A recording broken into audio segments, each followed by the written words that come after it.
क्या मैदान और क्या पहाड़, कुदरत का कहर बदस्तूर जारी है। क्रोध ऐसा कि सब बेबस नजर आ रहे हैं। कहीं नदियां उफान पर हैं, कहीं चट्टान दरक रही है, कहीं सब कुछ मानो तिनके की तरह बह रहा हो। तो आपको टीवी स्क्रीन पर देवभूमि उत्तराखंड की 4 अलग अलग तस्वीरें अब हम आपको दिखाएंगे। उत्तरकाशी के यमुनोत्री में यमुना का रौद्र रूप देखने को मिल रहा है। भारी बारिश के बाद यमुना में बाढ़ आ गई और इसके बाद यमुनोत्री धाम और उसके आसपास के इलाकों में अच्छा खासा नुकसान हो गया। कारें सैलाब में फंसी हुई नजर आ रही हैं। यही नहीं, पार्किंग में खड़ी गाड़ियों को भी नुकसान पहुंचा है। रुद्रप्रयाग में भी हालात ठीक नहीं। मद्महेश्वर की यात्रा करने गए तकरीबन 100 श्रद्धालु ऊपर पहाड़ी पर फंस गए। रुद्रप्रयाग में ही कई जगहों पर नदियों में उफान के बाद पुल बहने की तस्वीरें भी सामने आ रही हैं। इसके अलावा रुद्रप्रयाग में श्रीनगर जल बिजली परियोजना की झील जो मलयासू पुल है वहां पर वो भी पानी के तेज बहाव में डूब गया है।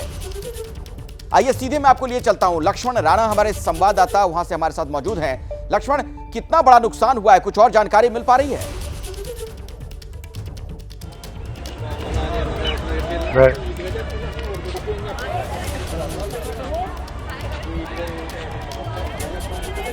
लक्ष्मण, आप ही से सवाल है, दिखाइए आसपास की तस्वीरें भी जरा।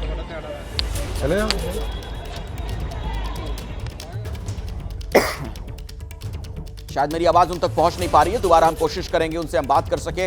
तस्वीरें आपको हम एक बार फिर से दिखाते हैं। अलग अलग जगहों से हम जो तस्वीरें देख पा रहे हैं, मध्य प्रदेश में भी बारिश मुसीबत बनी है, वो भी हम आपको दिखाएंगे। ये यमुनोत्री का हाल आपके सामने है। तो पानी का तेज बहाव, प्रचंड प्रवाह हर तरफ नजर आ रहा है।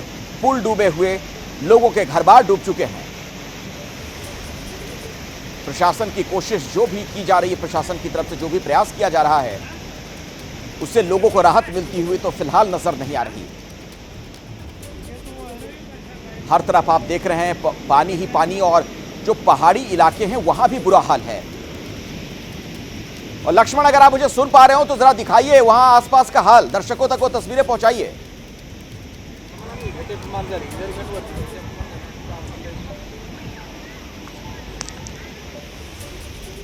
मुझे लगता है लक्ष्मण से संपर्क हमारा नहीं हो पा रहा है, कुछ तकनीकी खामी है शायद, इसीलिए बार बार दिक्कत आ रही है। हम बात करेंगे एक बार फिर से, वहां हम आपको लिए चलेंगे, क्योंकि वो तस्वीरें दिखानी भी बहुत जरूरी हो जाती हैं। लेकिन कुछ और जगहों की तस्वीर पहले आपको दिखा दें और बात कर लेते हैं मध्य प्रदेश की। मध्य प्रदेश में बारिश मुसीबत बनी हुई है। कई जिलों में बाढ़ जैसे हालात हैं। उज्जैन में तो शिप्रा नदी उफान पर है। नदी पर बने पुल की रेलिंग हटाई गई। शिप्रा नदी के उफान में बाढ़ की आशंका।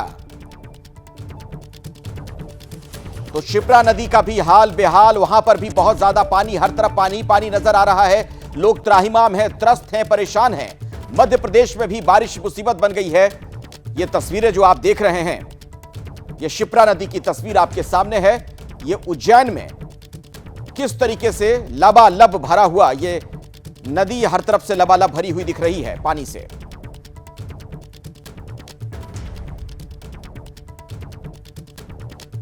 तो मध्य प्रदेश के लोगों के लिए भी बारिश किस तरह से मुसीबत बनी हुई है, उसकी बानगी ये तस्वीरें हैं। कुछ और जगहों से भी जो तस्वीरें हमें मिल रही हैं वो भी आपको हम दिखाएंगे। फिलहाल ये उज्जैन की तस्वीर है।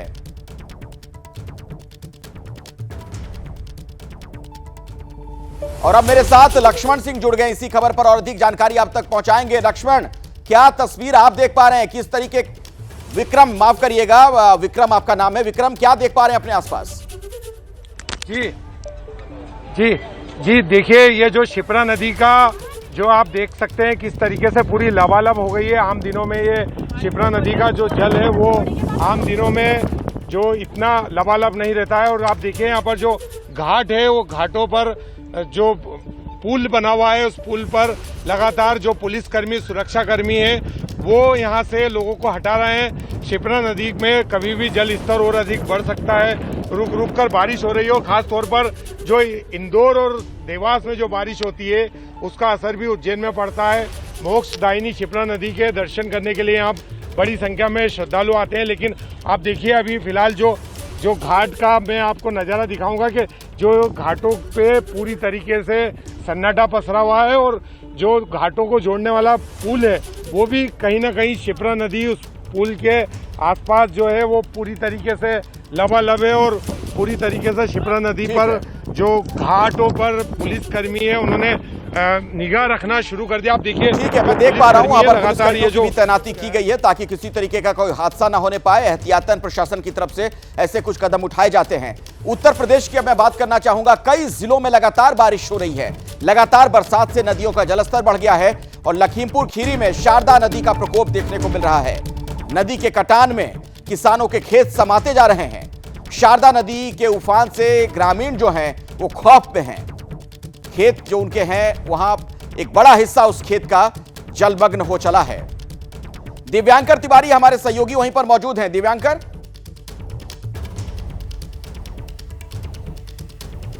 जी बिल्कुल, देखिए अखिलेश, मैं आपको दिखाना चाहूंगा मेरे ठीक पीछे वाली जो तस्वीर है, यहाँ आपको लाल पीली नीली रंग की पल्लियों के नीचे लोग रहते हुए साफ तौर से नजर आएंगे। इसका मुख्य कारण सिर्फ एक है, क्योंकि दाहिनी ओर अगर आप देख पाएंगे तो किस तरह से जो लोगों के घर हैं वहां पर पानी भरा हुआ नजर आएगा। यहाँ से 200 से 300 मीटर दूरी पर जो शारदा नदी बहती हुई आपको साफ तौर से तस्वीरों में नजर आएगी। और जब ये इस नदी का पानी उफान लाया तो उसके बाद जो गाँव है, सबसे नजदीक वाला जो गाँव है वो काफी ज्यादा प्रभावित हुआ है, जिसके चलते लोगों का ठिकाना जो है वो फिलहाल सड़क किनारे इस तरह से पल्लियों के नीचे लोग रहते हुए यहां पर नजर आ रहे हैं। लोगों का कहना है साफ तौर से कि एक तरफ झाड़ियां हैं, कांटे वाले जो पेड़ हैं वो हैं, और दूसरी तरफ बड़ी गाड़ियां जब यहां से तेज रफ्तार से गुजरती हैं तो उन्हें काफी ज्यादा डर लगता है। सामने आप देख पाएंगे किस तरह से बिल्कुल रोड के किनारे ये लोग यहाँ पर रहते हुए आपको नजर आएंगे। छोटे छोटे बच्चे हैं, महिलाएं हैं और बड़े बुजुर्ग हैं यहाँ पर रहते हुए। तकरीबन 50 के आसपास जो ये काली नीली पल्ली के नीचे रहने वाले लोग हैं उनकी संख्या, उनके यहाँ पर घर बने हुए हैं और तकरीबन 500 से 700 जो लोग हैं वो यहाँ पर प्रभावित होकर या उससे ज्यादा भी संख्या जो है वो इनकी हो सकती है। लेकिन सवाल तो यह है कि सरकार कहाँ है, प्रशासन कहाँ है? क्योंकि अमूमन ऐसा होता है कि लोग सड़कों पर बसेरा कर लेते हैं जब इस तरह से बाढ़ जैसे हालात होते हैं, क्योंकि सड़कें ऊंची होती हैं अमूमन जो उनका निर्माण किया जाता है। लेकिन अब यहां पर प्रशासन की तरफ से मदद भी तो पहुंचनी चाहिए, इन लोगों के लिए खाने पीने की व्यवस्था भी होनी चाहिए।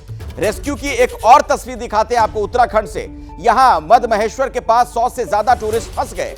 हालात ऐसे हैं कि प्रशासन को हेलीकॉप्टर तक की मदद लेनी पड़ी है। एक एक करके 100 से ज्यादा यात्रियों को फिलहाल यहां से बाहर निकाल लिया गया है। तो हवाई मार्ग से इन्हें यहां से निकाला जा रहा है, हेलीकॉप्टर की मदद ली गई है। ये रुद्रप्रयाग की तस्वीर आपके सामने, उत्तराखंड की तस्वीर। मद महेश्वर की ओर जो लोग गए थे वहीं पर फंस गए और फिर कोई रास्ता नहीं था कि उन्हें बाहर निकाला जा सके। और इस खबर पर हमारे साथ लक्ष्मण राणा हमारे सहयोगी जुड़ रहे हैं। लक्ष्मण, किस तरीके से ये पूरा रेस्क्यू ऑपरेशन चला है, जरा विस्तार से बताइए।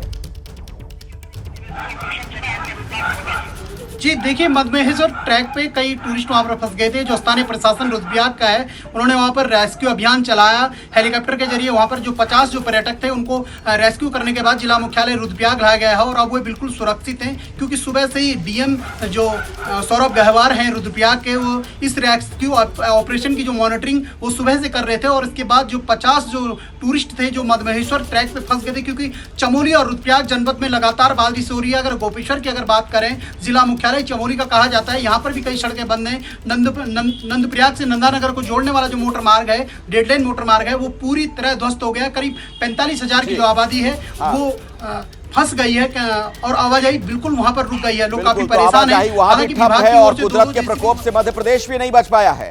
तस्वीरें हम आपको कुछ दिखाते हैं राज्य के कटनी इलाके की। यहाँ पर बीते 24 घंटे से हालात में सुधार तो हुआ है, पानी के तेज बहाव में कमी आई है, लेकिन लोग अभी भी फंसे हुए हैं जहां तहां। बारिश भी रुक रुक कर अब हो रही है। ये देखिए, बैलकुंड और हिरन नदी का पानी धीरे धीरे कम हो रहा है। लेकिन जरा सोचिए, भारी बारिश में जिनके कच्चे मकान थे वो कैसे अपने आशियाने को खो चुके होंगे। पानी कम होने के बाद बस यही देख पा रहे हैं हम यहां पर कि कुछ वक्त पहले कुछ जगहों पर जो मकान थे, लोगों के मिट्टी के बने मकान, वो बह चुके हैं। और कटनी इलाके में किस तरीके के हालात हैं आपको बताएंगे मेरे सहयोगी इस वक्त नितिन मौजूद है मेरे साथ। नितिन, अखिलेश जी, बताना चाहूँगा कटनी जिले के पिपरिया गांव में मौजूद हूँ। बाढ़ से 1 दर्जन से अधिक गांव चपेट में आ गए थे, जिनका गृहस्थी का सारा सामान नष्ट हो चुका है। मेरे जस्ट पीछे आप देख सकते हैं, ये पूरा मकान है पिपरिया गांव में। जो क्षतिग्रस्त हो गया पूरी तरह। इस तरह से हजारों मकान है जो इसी तरह बाढ़ की चपेट में आने से क्षतिग्रस्त हो गए हैं। और जो यहाँ के लोग थे वो राहत शिविर केंद्र उमरिया पान गांव में है, मगर कुछ महिलाएं आई हैं क्योंकि पानी उतर चुका है। अब इन्हीं से हम सीधे बात करते हैं। ये आपका पूरा मकान तो क्षतिग्रस्त हो गया, पूरा गिर गया बाढ़ से? हाँ, पूरा हमारा मकान गिर चुका है और हमारा पूरा अनाज गल्ला भी बह चुका है, जो हमारे कैश थे वो भी बह चुके हैं। और ये पूरा देखिए अनाज पूरी ये पूरी दुकान बैठ गई है, दुकान का सामान पूरा आल टू आल बह गया। कितना पानी था यहाँ पर 3 दिन तक? इधर से पूरा इधर से भरा था। अखिलेश, यहाँ पर 3 दिन तक लगातार बाढ़ का कहर था। और ये भी बता दूं कि मध्य प्रदेश में अभी फिलहाल 15.31 इंच तक बारिश हो गई है। कई जिलों में लगातार बारिश का दौर जारी है और कटनी जिले में भी लगातार बारिश है। लेकिन सबसे बड़ी बात यह है कि मध्य प्रदेश सरकार ने निर्देश दिए हैं, राहत केंद्र भी खोल दिया, लेकिन बाढ़ इलाके में जहां हम घूम रहे थे ये लोग बहुत परेशान हो रहा है। इनका कहना है कि 3 दिन से यहाँ पर लाइट नहीं है, टूट जाए, ध्वस्त हो जाए। आप समझ सकते हैं किस तरीके की उनकी इस वक्त सोच होगी, किस तरह वो परेशान होंगे। कुदरत के कहर के आगे इंसान बिल्कुल बेबस नजर आ रहा है। आपको कुछ और तस्वीरें अब मैं दिखाता हूं। पानी में बहती स्कूटी आपको नजर आएगी अपनी स्क्रीन पर, आप देखिएगा। लेकिन बात सिर्फ यही खत्म नहीं होती है। आपको इसके पीछे हम आप दिखाएंगे हेलमेट पहने हुए लड़की दौड़ती जा रही है। कोशिश मैं करूंगा जल्द से जल्द अगर वो तस्वीरें आपके सामने हम ला सकें। ये देखिए, आप देख पा रहे हैं तस्वीरों में, शायद ये इस लड़की की स्कूटी है जिसे सैलाब अपने साथ बहा कर ले जा रही है। अब उसे पकड़ने की शायद ये कोशिश कर रही होंगी, लेकिन अब इस बहाव में वो कहां स्कूटी को पकड़ पाएंगी। इसी तूफान की एक और तस्वीर भी आपको दिखाएंगे हम। तो लोगों को बहुत नुकसान हो रहा है, लोगों को सामान का नुकसान हो रहा है, गाड़ियां बह जा रही हैं, स्कूटी, बाइक। अब एक तस्वीर ये देखिए, हवाएं किस रफ्तार से चल रही हैं। सड़क पर रफ्तार से बातें करने वाली कार भी आगे नहीं बढ़ पा रही है। इतना इस हवा में इतनी गति है। इन हालातों में आप कल्पना कर सकते हैं किस तरीके से लोगों का वहां पर जीना मुहाल हो गया होगा। जैसे ही घड़ी का काटा दोपहर 2:30 पे आए, बबीता जी का दिल सास बहू साजिश के लिए मचल जाए। और ये है इनकी बहू, पूरे दिन ऑफिस की टेंशन हो जाए गॉन जब ये करें अपना फेवरेट शो फ्री टाइम पे ऑन। इनकी तरह आप भी देखिए अपना फेवरेट शो अपने टाइम पर और डाउनलोड कीजिए एबीपी लाइव ऐप अपने स्मार्ट टीवी पर।